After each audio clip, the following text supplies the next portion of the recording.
Mobile data రంగంలో సంచలనం సృష్టించిన రిలయన్స్ జియో ఫ్రీ ఆఫర్స్ ముగింపు తర్వాత ఎలా ఉంటుందో అన్నది రకరకాల విశ్లేషణలు మొదలయ్యాయి. మార్చి నెలాఖరుతో ఉచిత సేవలు ముగియనుండటంతో 10 కోట్ల కస్టమర్లు కొనసాగుతారా లేదా అన్న ఆసక్తి మొదలైంది. డేటా ఆఫర్ ఊరిస్తున్నా కస్టమర్లను నిలబెట్టుకోవడంపైనే సందేహాలు వ్యక్తమవుతున్నాయి.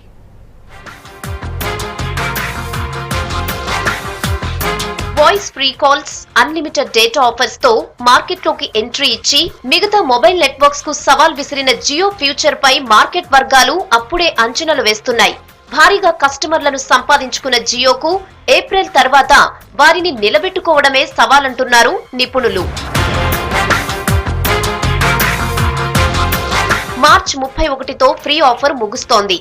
ఏప్రిల్ 1 తర్వాత కూడా వాటిని కంటిన్యూగా పొందాలంటే 99 రూపాయలతో జియో ప్రైమ్ రీఛార్జ్ చేసుకుంటే ఏడాదంతా ఫ్రీ కాల్స్ ఉచితంగా పొందవచ్చు. అలాగే నెలకు 303 రూపాయలతో రీఛార్జ్ చేసుకుంటే రోజుకు 1 GB చొప్పున డేటాను పొందవచ్చు. ప్రస్తుతం మార్కెట్లో ఇంతకు మించిన బెస్ట్ ఆఫర్ ఏదీ లేదు.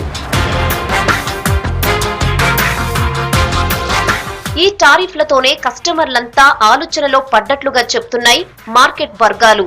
ప్రైమ్ టైం రీఛార్జ్ వరకు ఓకే, కానీ వాయిస్ కాల్స్ లో ప్రస్తుతం క్వాలిటీ ఉండటం లేదన్న విమర్శలు వినిపిస్తున్నాయి. డేటా స్పీడ్ అదే స్థాయిలో ఉంటుందా లేదా అన్న సందేహాలు కూడా వ్యక్తమవుతున్నాయి. రోజుకు 1 GB డేటా ఆఫర్ కాస్త టెంప్ట్ చేస్తున్నా నెట్ స్పీడ్, నెట్వర్క్ సమస్యలు ఇలా చాలా ఇబ్బందులున్నాయి. ఫ్రీగా ఇస్తే వాడుకున్నాం, కానీ డబ్బులు కట్టి వాడుకోవాలంటేనే జనం కాస్త ఆలోచిస్తున్నట్లుగా చెప్తున్నాయి మార్కెట్ వర్గాలు. అందుకే ప్రస్తుతానికి 99 రూపాయలతో ప్రైమ్ టైం రీఛార్జ్ చేసుకుని రివ్యూ కోసం ఎదురు చూసే ఖాతాలు ఎక్కువ ఉండొచ్చంటున్నాయి. అంతేకాదు, ఇన్ని రోజులు జియో మార్కెట్ పోటీకి తట్టుకుని నిలబడిన ఇతర మొబైల్ నెట్వర్క్ కంపెనీలు కూడా ఇదే పద్ధతిని కొనసాగిస్తున్నాయి. ఇప్పుడు రేట్లు తగ్గిస్తే మళ్లీ పెంచడం కుదరదు కాబట్టి ప్రస్తుతానికి వేచి చూసే ధోరణినే కొనసాగిస్తున్నాయి.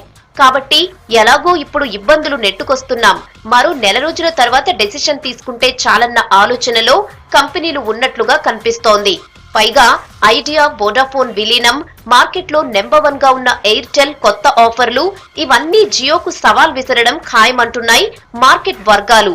అందుకే ఏప్రిల్ 1 తర్వాత జియో మార్కెట్లో కాస్త తగ్గుదల కనిపించే అవకాశం ఉందంటున్నారు నిపుణులు.